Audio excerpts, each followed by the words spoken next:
So Mikko's coming back soon. Yeah, finally we have a Danish accent back on the cast. Yeah. I think it was Andrew that said, yeah, it's nice to hear, an actual American sounding somebody on the podcast. Okay. American. Let's be careful here. You're not really from America, are you? No. I'm a Canadian national, so that's why this is what a Canadian accent actually sounds like. But most people just assume I'm American. But also you're much nicer, right? Because you're from Canada. And yeah, we got I think the universal healthcare probably helps a little bit in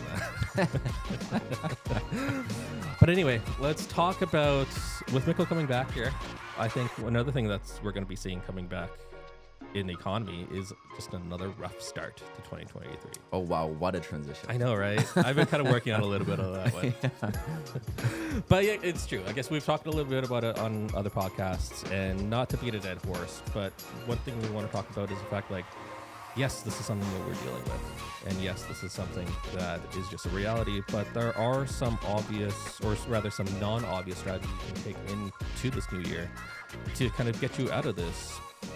Well, rather, you're not going to get out of this downturn, but at least you can get out of it better than everybody else.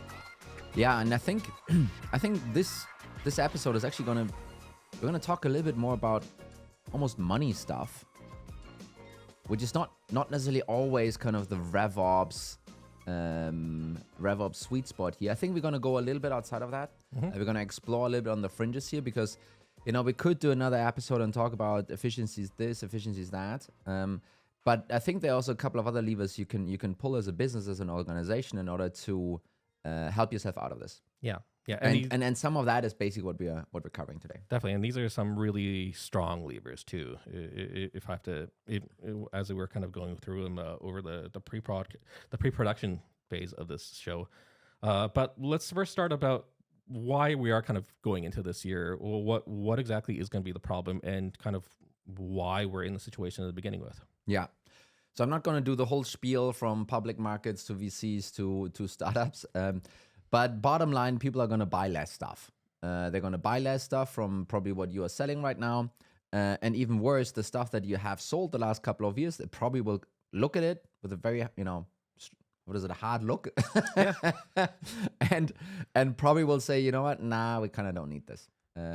And that conversation will probably be led by the CFO. That he will ask, or she will ask, a bunch of pointed questions, and then we will see a lot of more churn coming through, right? And I think we have one quote here from Winning by Design, calling it the largest revenue churn event in the history of SaaS. Yes. So hold on to your seats, people here. So I think that certainly is an issue. We talked on a previous episode about how to make buying easy for number one, your champion, but also for the champion to then sell it to the CFO. Has a lot of that has to do with low friction for your champion and low risk for the CFO, basically, right? We call it zero friction, zero risk. Have a listen.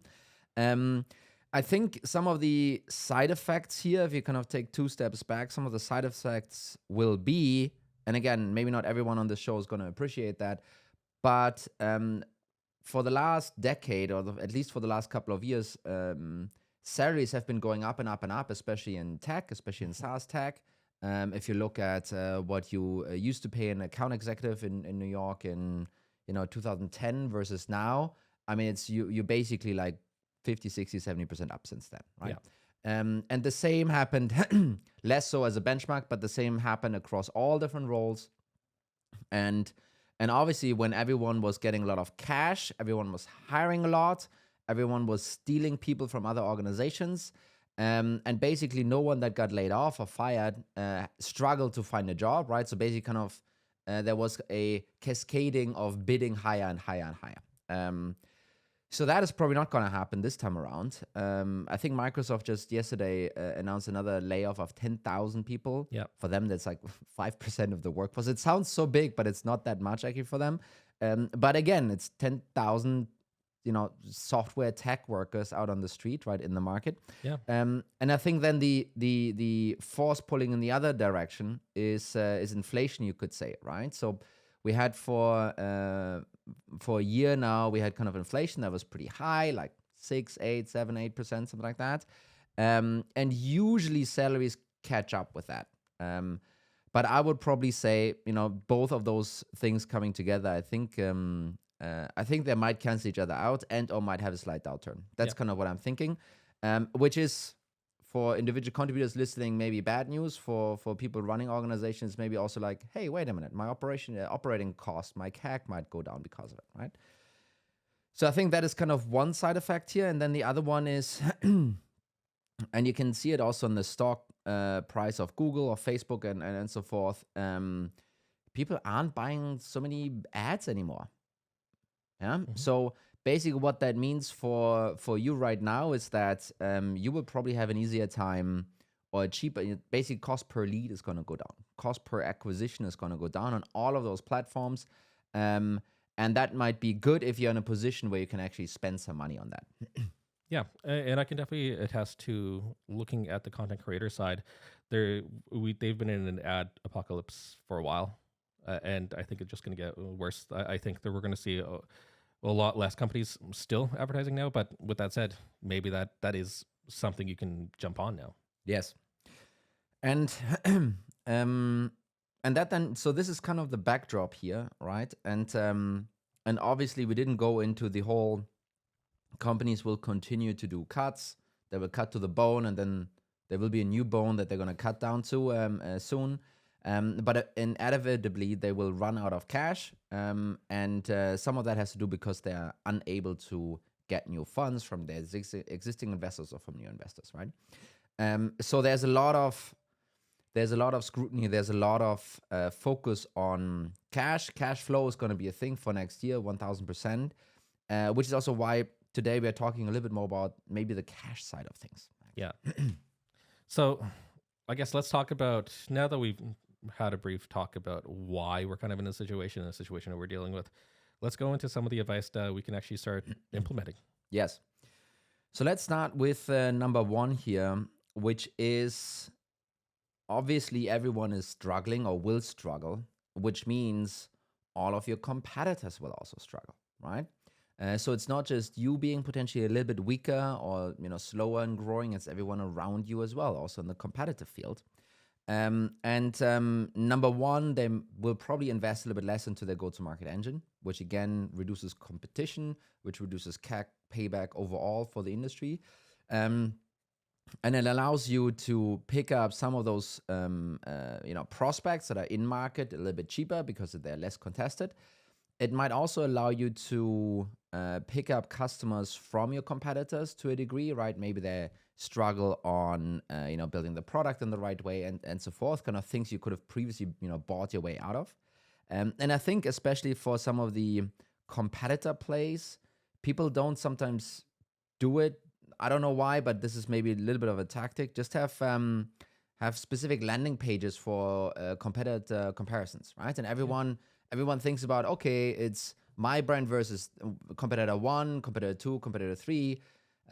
You can actually also do competitor 1 versus competitor 2 and competitor 1 versus competitor 3. You can do landing pages for all of that stuff. There's a lot of organic traffic to be picked up, and basically kind of put your logo below, right? Yeah.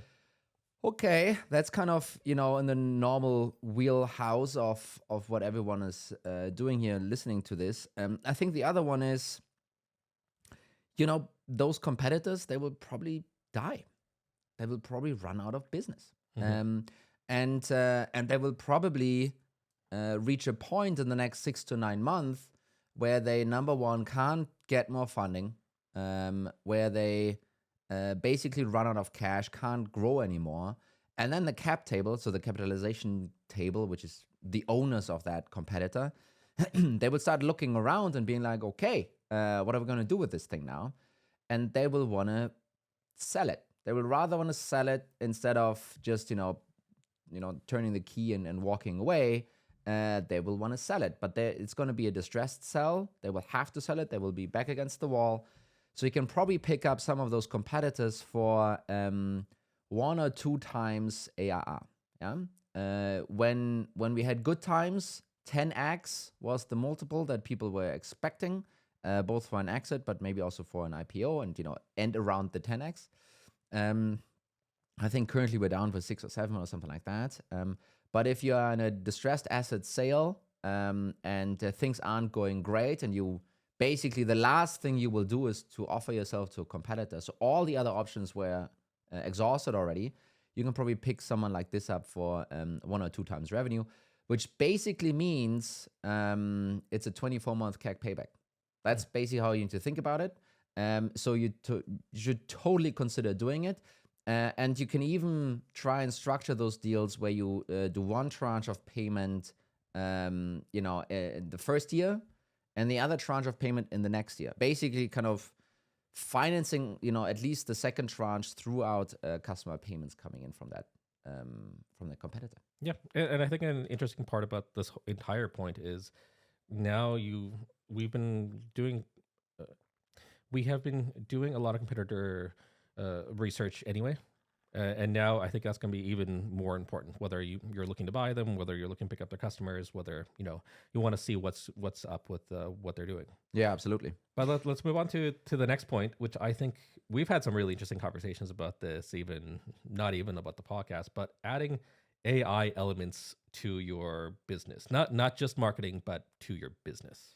So I gotta preface that with, even only 6 months ago, I would have resisted to talk about AI, in this sense. I think it was all pretty silly. I think the world has changed a little bit. I don't need to talk about some of the things that have happened.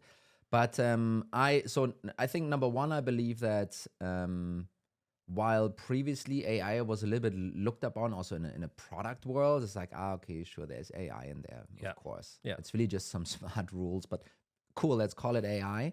I think the market will more and more welcome and open up to black box AI stuff that sits in your product and can't be fully explained. I think there's more of a societal shift now that AI can be, not the the ethics and morality of that can be trusted, but that it's a smart outcome can be trusted. Yeah? That whatever comes out of that AI machine is probably correct. That can be trusted.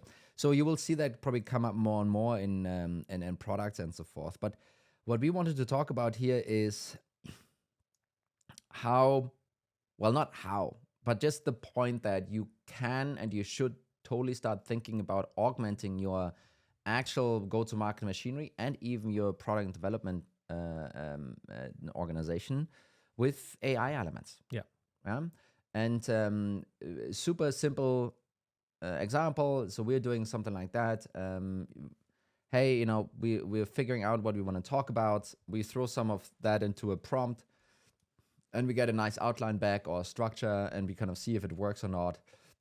And then either we keep working on it or we discard it and so forth, right? Yeah. But I mean, maybe you can talk a little bit about how we've been working with it. Definitely. I think the way we kind of look at AI, especially mostly I think ChatGPT, ChatGPT-3 and all those like systems, is the ability to do a lot of really basic research and a lot of really basic copy for us that would usually just take, hours, if not days, depending on how much we want to get out of it.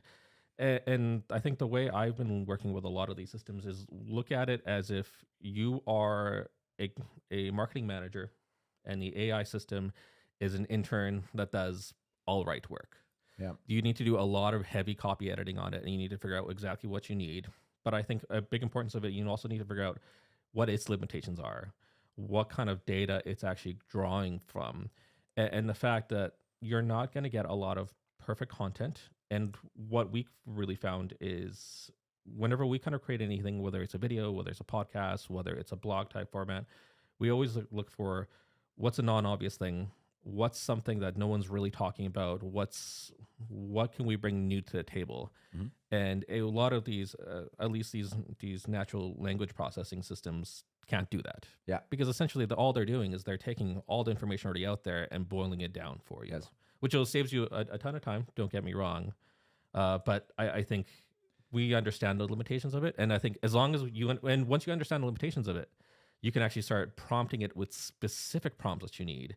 And all of a sudden give it almost a roadmap. Yeah. And then it saves you time by just starting the copy. So, we will still need Bart and Mikkel around, I'm sure. So. Thank God, yeah. But that was not the point. I think I think this is a very much a hands-on content creation use case where you can use some of the AI stuff. I think that totally makes sense. I think it helps us to cut down cost or time spent rather a lot. I think the point here is you should start thinking about ways where you can actually use AI to make your current team more efficient. Just think about it like that, right? Both for sales and marketing. CS for sure. I mean, this whole bot reply thing has been a thing in CS for a long time. And you know, I'm not a developer, but I'm hearing at least fantastic or magical stories from, you know, how some of that AI stuff helps write code, right? Yeah. It's the same relationship, I would say, as with the copy content side. It's not perfect code, but it does it really quickly and, you know, gives you a structure, and you can then kind of keep working with it. I think one more non-obvious approach kind of on the AI side, I recently kind of saw a team that basically used AI to write, I think, 100,000 landing pages. I saw this post on LinkedIn, I believe. Yes. You know, if you give away the source, it's less It's magical, less right? sexy. Okay. But basically, they used AI to write 100,000 landing pages. Basically, with every integration that they have and every metric they then calculate, it was kind of a financial kind of tool. So let's just say they had, I don't know, 150 integrations, and then there were, I don't know the math right now, but like to say 100 or 1,000 different metrics. Yeah. And then they kind of combined those two things, and then, you know, had AI basically kind of run it through, right? And that worked really well. Obviously, there's some this is an SEO play. They could create those 100,000 landing pages in like a week and a half or something like that. They got millions of organic visitors, but then it slows down again afterwards, right? But generally speaking, a pretty cool way of applying some of the content creation side to drive real business. Definitely. Next one. So this is something that that we totally believe in. So if you're thinking about go-to-market will be less efficient because people are not buying as much stuff, basically what you could choose to do is, instead of deploying short-term resources, which is, you know, cold calls and emails from SDRs or ads on LinkedIn and so forth, those are you know, things that where you spend money and then it evaporates whatever happens afterwards. You could just make the choice to take some of those short-term investments in your go-to-market and shift them over to some more long-term stuff. Basically, use the time that you now have to create assets that give you some value now, but might also give you some value in 6, 9, 12, 15 months from now. Yeah? Basically, and this can be evergreen kind of 5,000 word content pieces, and it can also be more brand building, demand gen, top of the funnel stuff, right? It could be a podcast, it could be some other things that you're kind of doing that previously you were like, we don't have time for that, we need to put all of this money into ads.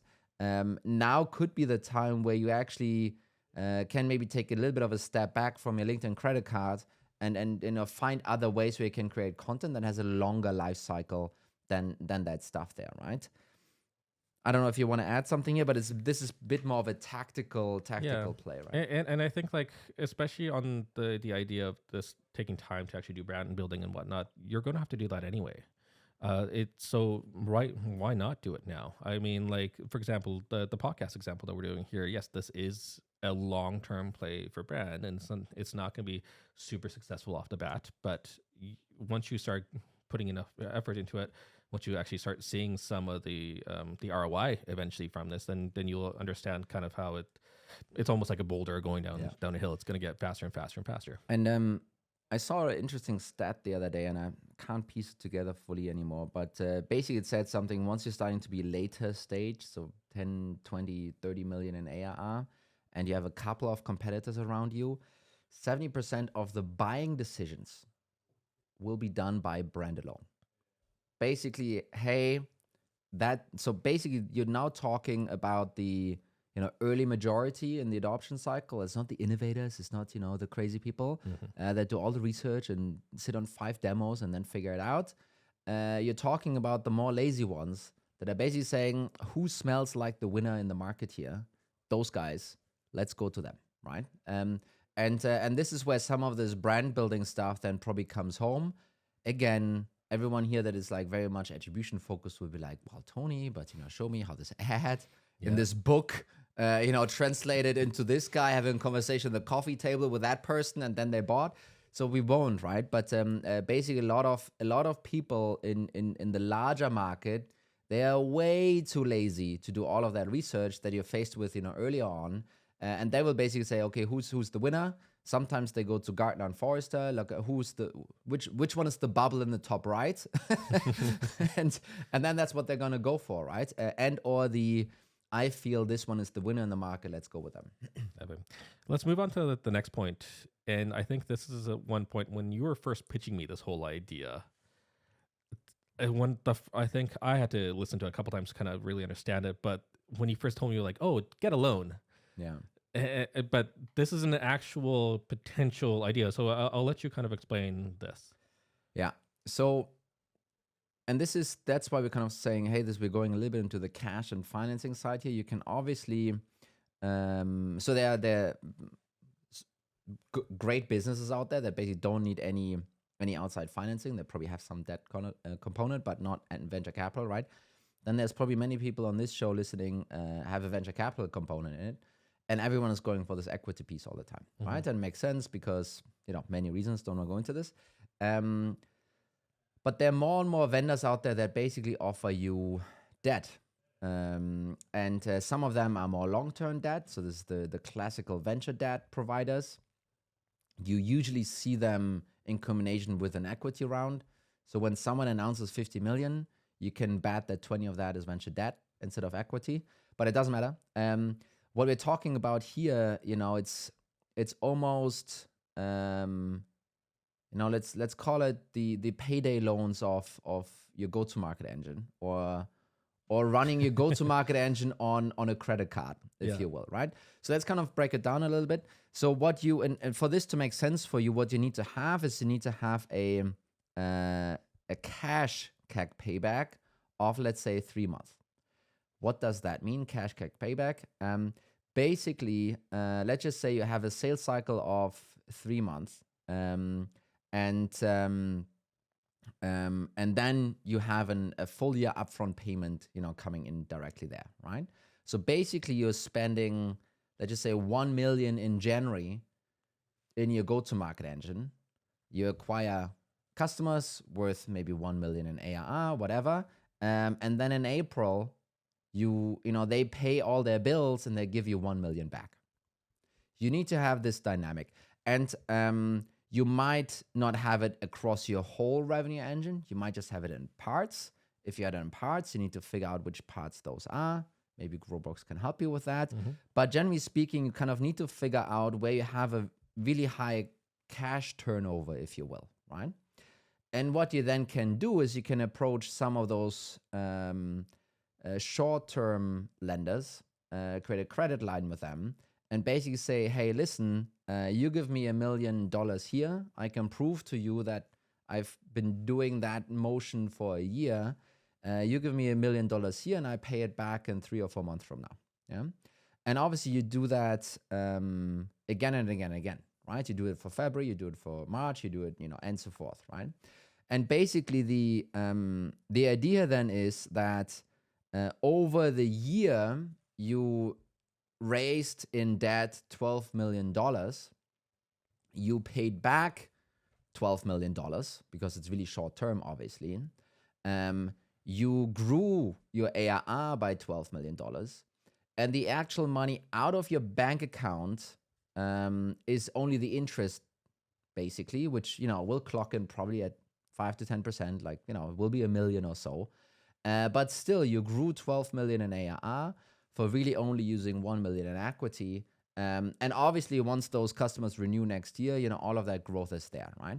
And yes, there are a couple of caveats. Is it actually going to work like that? Is your engine as predictable and all of these things? And it's, you should talk to your gray-haired adult CFO of choice about this.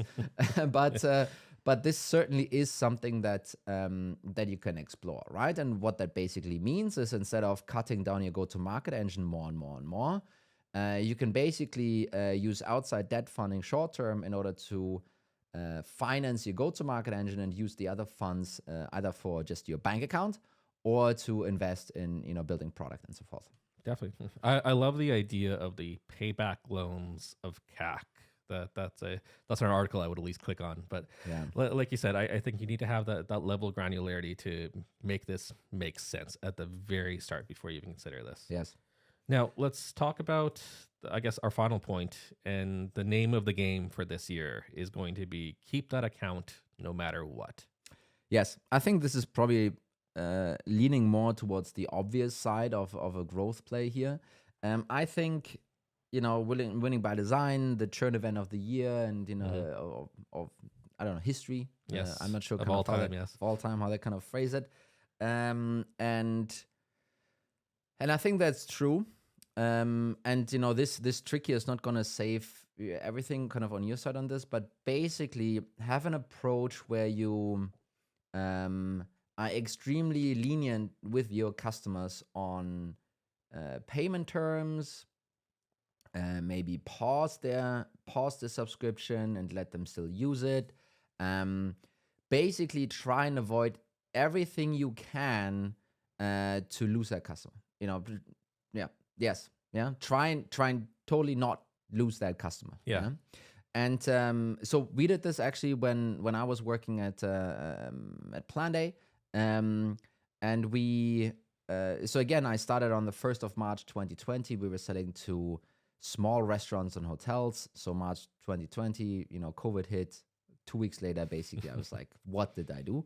But one of the main drivers were we basically proactively approached many of those customers, and we're offering to pause their subscription.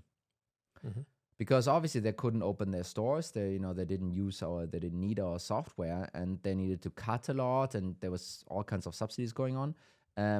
But basically, if they would have canceled, which kind of for us cash-wise would have been the same, because it's not like they paid us anything.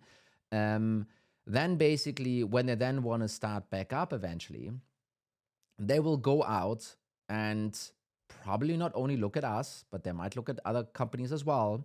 And then we need to invest sales and marketing resources to win them back, basically incurring then a CAC payback of, again, maybe it was 12, 15, something like that, right? Versus if you just keep them and then reactivate the account, when the time comes, you basically have a CAC payback of, 0 or 0.5 or something like that. So much, much cheaper way to retain those customers throughout those period. Now, COVID for restaurateurs and hoteliers, that was a very different event than what we're seeing right now. So you kind of need to balance it out a little bit. That also really depends on your product. But if you can try and not lose that customer by way of discounts, pausing things, potentially even, reaching out to some of them proactively where you can see, usage drop and so forth. And basically kind of approach it from a perspective of, well, eventually they will come back. And eventually when they then come back, I don't want them to check the market. I want them to just stay with us. And I think this is one of those places where sometimes folks are a little bit too soft and oh no, and what if everyone knows and so forth. You obviously need to figure this out and balance it out. But that is potentially a great way to save future CAC, if you will. CAC that you would need to pay in a year or so from now to acquire that exact same customer back, because there's no integration, there's no onboarding anymore, there's no account to delete the data. And then, what are they going to do? They're going to look around and maybe go with someone else. Definitely. So maybe this advice is a little bit on the more obvious side compared to everything else. But at the end of the day, I think we all understand that our CS departments are going to be really busy this year. And then I think we're going to have to keep customers happy no matter what. Totally. And by the way, quick side note to this, you will need to enable your CS team to ditch out all of those discounts. Usually this would go through the AM, and then they need to sit down and then they negotiate. That's just not going to work in this environment. You basically need to set up discount schemes that the CSMs can ditch out themselves when they feel like it. And you will run into situations where you're really unhappy with it. We had the same thing. But that's just the game you're playing there. And as a whole, you will need to trust your CS team to figure that one out. Definitely. Well, thanks again, Tony. I think we have some 5 really good points to walk away with there. So again, if you are kind of looking into this market and thinking, oh no, what are we going to do? There are some actual actionable strategies you can take in. 1000%. Absolutely. Thank you, Bart. Thank you. All right. Thanks, everyone. Bye-bye. See you guys.